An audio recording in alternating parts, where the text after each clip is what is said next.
조합제TV 시청자 여러분 안녕하십니까. 2021년 9월 18일 밤 9시 46분입니다. 이재명 경기지사가 성남시장 시절 추진한 대장동 개발사업 의혹과 관련해서 단언하지만은 1원도 받은 적이 없다라고 이야기를 했습니다. 이준석 국민의힘 대표는 이에 대해서 페이스북을 통해서 이렇게 반박을 했습니다. 그런 논리라면은 박근혜 전 대통령도 통장에 1원도 입금받은 일이 없다. 이재명 지사 통장에 1원이 입금되었는지가 중요한 게 아니다. 제가 탄핵이 정당했다고 받아들였던 이유는 앞으로 문재인 정부와 민주당 인사들에게도 더 엄격해진 잣대가 적용되길 기대하기 때문이다 라고 했습니다. 이재명 지사는 오늘 광주 남구의 한 미혼모 시설을 방문한 뒤 기자들과 만나가지고 이것은 한마디로 국민의힘 게이트다 라고 책임을 전가했습니다. 느닷없이 국민의힘 게이트라고 합니다. 그 설명은 개발 이익의 상당 부분을 공익으로 환수한 업적을 누군지 알 수도 없는 사람들을 이용해 부정부패 세력으로 모은 것에 대해 매우 유감스럽게 생각한다. 대장동 사업은 부정부패로 상당한 이익을 취했던 새누리 게이트의 연장인 국민의힘 게이트라고 생각한다 라고 했습니다. 말이 너무 좀 튀는 것 같습니다. 돈 한 푼 안 받았다. 그게 지금 쟁점이 아니죠. 이재명 씨가 돈 받았냐 안 받았냐가 아니라 이 개발 사업이 공정하게 법대로 이루어졌느냐, 그게 중요한 겁니다. 자꾸 부패 문제를 나는 돈 안 받았다, 돈에 자꾸 제한해서 이야기하는데 부패는 그런 게 아닙니다. 부패는 영어에서 나온 말입니다. corruption이란 말의 정의는 이겁니다. 공무원이 자기 직권을 남용해가지고 사익을 취하는 것을 폭넓게 부패라고 합니다. 부패.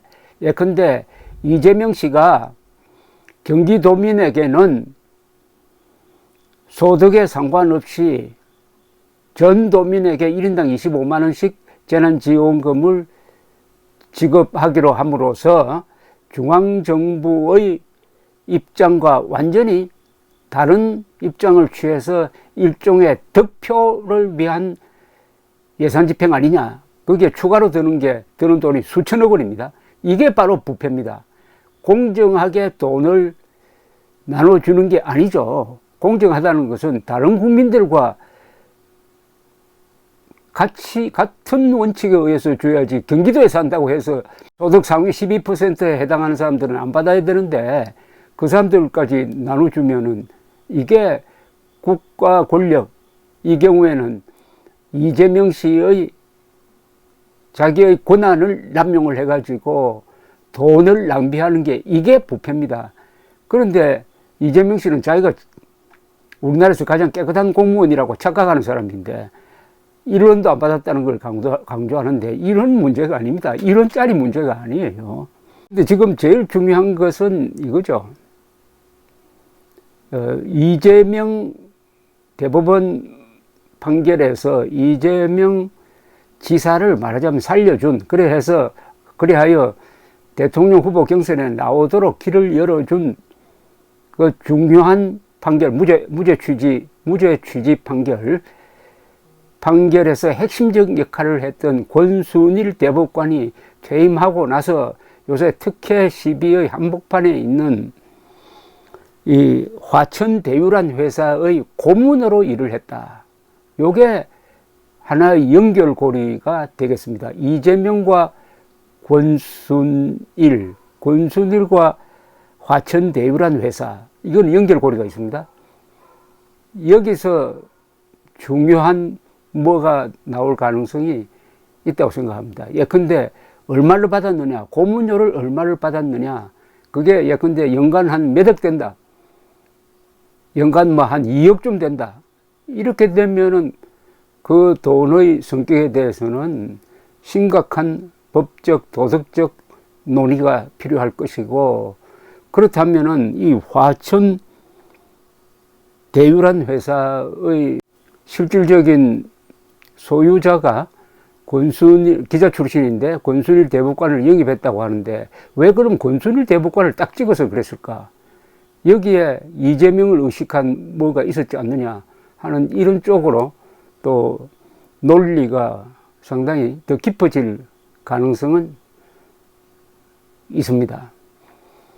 그러나 저는 이번 추석 밥상에서 올라갈 사람이 이게 당초 이 정권에서 기획했던 것하고는 좀 다른 듯 합니다. 정권에서는 윤석열 사주 의혹이라고 그러더니, 윤석열 고발 사주 의혹이라고 그러더니, 윤석열이 날아가 버리고 고발 사주 의혹이라고 그러더니, 요사이는 그건 박지원 게이트다 그러고 해가지고 이제는 고발 사주 의혹이란 이 화제는 이번 추석 밥상에 올라가지 않고, 올라가더라도 힘이 없을 것 같아요. 새롭게 올라갈 게 박지원 게이트, 조성은 호텔 만남 뭐 이런 것이고, 바로 이재명 성남지사와 관련된 이 대장동 개발 의혹 또는 화천대유 또는 권순일, 이런 사람들이 주로 밥상 화제에 올라갈 것이고, 그렇게 되면은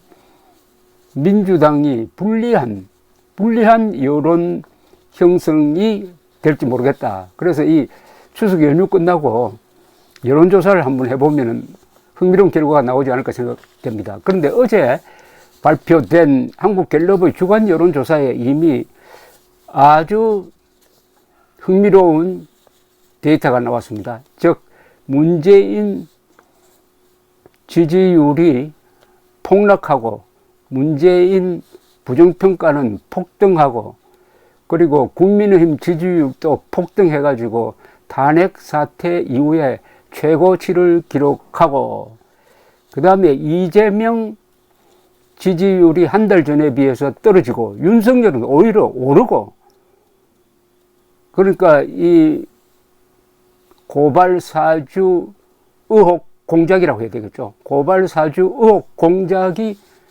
실패한 정도가 아니라 역효과다, 이런 걸 보여주고 있습니다. 예, 근데 지난 8월 20일입니다.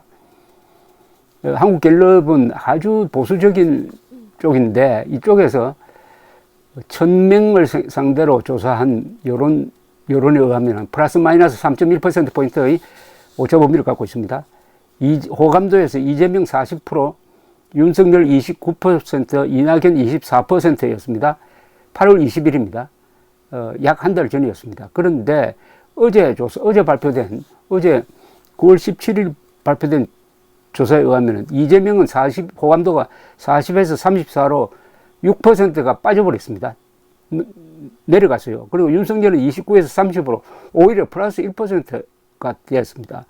이낙연은 24 그대로고, 그 다음에 가상 대결에서도 8월 20일에는 이재명 46, 윤석열 34로 12%포인트로 이재명이 상당히 이기는 걸로 나왔는데, 어제 발표된 조사에서는 이재명 43, 윤석열 42, 그 차이가 1%포인트, 이건 오차범위 아니니까 사실은 같다고 봐야 됩니다.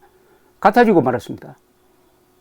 12%포인트나 뒤지던 윤석열이 한 달 사이에 플러스 8%가 되고, 플러스 8%포인트가 올라가고, 이재명은 3%포인트가 떨어져 버렸습니다. 그래서 43대 42로 사실상 같아져 버렸다,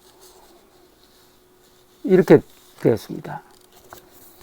참, 이 선동가들이 기획하는 대로 여론이 따라주지 않는다는 겁니다. 이제 국민들이 잘 속지 않는다는 것을 보여주고 있습니다. 일종의 내성을 보여주고 있습니다. 또 윤석열 예비후보가 상당히 대응을 잘 하는 것 같고, 또 언론이 선동 세력 편에 들지 않는 것으로 보입니다. 일부 언론, 이 정권의 영향력이 직접 미치는 영향, 그걸 빼고는 언론이 그래도 균형을 맞추고, 특히 TV조선 같은 데서 박지원, 조성은 호텔 만남을 보도하면서 상황이 크게 바뀌는 걸 보면은 언론이 살아있다. 아직 언론이 선동편에 들지 않는다. 언론이 살아있으면은 일반 대중도 속지 않는다 하는 공식이 하나 유지되고 있는데, 이 세상을, 국민을 만만하게 보고 공작 대상으로 삼는 사람들이 언젠가는 천벌받을 지도 모르겠다 하는 생각이 듭니다. 천벌보다 더 심한 말이 뭔지 압니까? 천멸입니다. 하늘이 멸을 하다. 천멸 민주당이 될지 천멸 문재인 정권이 될지 한번 두고 봅시다. 감사합니다.